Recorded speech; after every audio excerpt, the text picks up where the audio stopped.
আপনাকে যে যা বলে যেমন বলে শান্তি পাই, আপনি তাকে তেমন বলতে দিয়েন। তার বলাটা শুনে মুখ গুমরা করবেন না, হাসবেন, শুধু হাসবেন। যদি জিজ্ঞেস করে আমি তোরে বকলাম, বকা দিলাম, মন্দ বললাম, তুই হাসলি কেন, আপনি শুধু একটুটুক বলবেন, এই অশান্তিময় পৃথিবীতে কেউ কারো শান্তি এনে দিতে পারে না।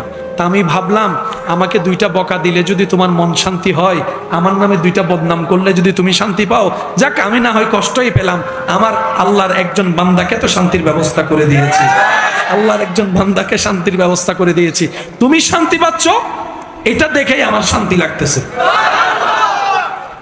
মনে থাকবে ইনশাল্লাহ।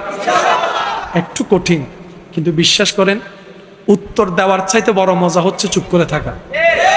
প্রতিশোধ নেওয়ার চাইতে বড় মজা হচ্ছে ক্ষমা করে দেওয়া। একবার করে দেখেন, শয়তান করতে দিবে না, এটা সত্য। কারণ এগুলা করলে তো আপনি রহমত পাবেন, শয়তান তো এটা চায় না। শয়তান চায় কি জানেন? কেউ একটা বললে আর বান্দারত কি হম আছে না 3 লোক। আচ্ছা, ঝগড়া করে এ পর্যন্ত কোনো সমাধান হইতে দেখছেন? আমি দেখি নাই, আপনারা দেখলে বলেন। মারামারি হয়ে কোনো সমাধান?